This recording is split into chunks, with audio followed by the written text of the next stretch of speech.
Nobody sits you down as a kid and explains what is happening to you. You just live inside it. You learn the rules of your house without anyone stating them out loud. You learn that certain feelings are not welcome here. That certain questions get you a look that ends the conversation before it starts. That being upset about something is somehow a bigger problem than whatever made you upset in the first place. And you carry all of that with you into adulthood without ever once stopping to ask whether it was normal. Because it was the only normal you knew. I want to walk you through something today that might explain a lot about why you are the way you are. Not to blame anyone, not to open old wounds for the sake of it, but because understanding this, really understanding it, changes how you see your past, your present, and honestly, yourself. Here is the thing about emotionally immature parents that almost nobody explains clearly. They are not necessarily bad people. Most of them love their children in whatever way they were taught love looks like. But love and emotional maturity are not the same thing. A parent can show up to every event, pay every bill, never raise a hand, and still be completely unable to handle a child's inner emotional world. And that gap between providing for a child and actually being present with a child emotionally is where a specific kind of quiet damage happens. Damage that does not look like damage from the outside. Damage that often gets mistaken for a perfectly fine childhood because nothing dramatic ever happened. One of the clearest signs is that your emotions were always treated as an inconvenience rather than something to be understood. If you cried, you were told to stop. If you were angry, you were told you had no reason to be. If you were scared, you were told to toughen up. Not because your parents were cruel, but because they themselves never learned what to do with big feelings. So watching you have them made them deeply uncomfortable. And a child who is uncomfortable around their own emotions because their parent was uncomfortable around them grows into an adult who still does not quite know what to do when something hits them hard. You learned early that the safest move was to swallow it, to go quiet, to handle it alone before anyone noticed. Another sign is that conversations in your house rarely went both directions. Your parent could be upset, and the entire household adjusted around that.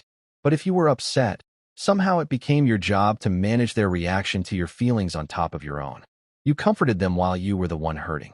You learned to read a room before you learned to read a book. You became fluent in everyone else's moods because your own were never given the same attention. That skill served you as a child trying to survive a house. It quietly exhausts you as an adult trying to have a relationship. There is also the specific experience of feeling like you had to be the adult long before you were one. Not necessarily through dramatic responsibility, but in smaller, constant ways. Being the one who kept the peace. Being the one who noticed tension first and tried to fix it. Being the one who apologized even when you were not entirely sure what you had done wrong, just because apologizing made the discomfort end faster. Children are not supposed to manage the emotional climate of a household.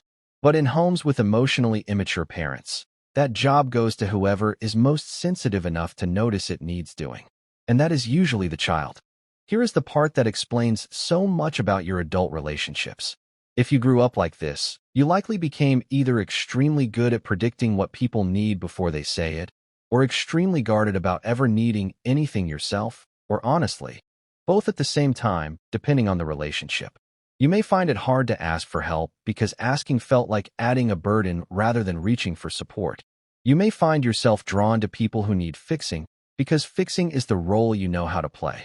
You may struggle to even identify what you feel in the moment because nobody ever asked you that question seriously when it actually mattered. The good news, and I do mean genuinely good news, is that recognizing this pattern is not the same as being stuck in it. Emotional maturity is a skill, not a trait you were either born with or not. You can learn now what was never modeled for you then. You can practice naming what you feel instead of swallowing it. You can practice asking for what you need even when it feels unfamiliar and slightly terrifying the first few times. You can give yourself, as an adult, the steady response you needed as a child and never got.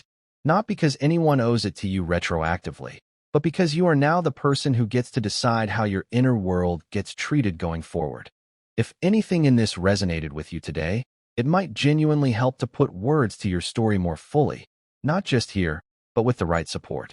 If you have ever considered talking to a licensed therapist, BetterHelp connects you with one online, on your schedule, often at a fraction of the cost of in-person therapy. Linked in the description. And if you process things best through reading, The body keeps the score, and adult children of emotionally immature parents both explain everything we talked about today in far more depth. Also linked below. You did not choose the household you grew up in, but you absolutely get to choose what you do with everything you understand about it now. If this explains something you have been carrying for a long time, drop a comment and just say I see it now. And subscribe, because next week we are going deeper into exactly how these patterns show up in adult relationships.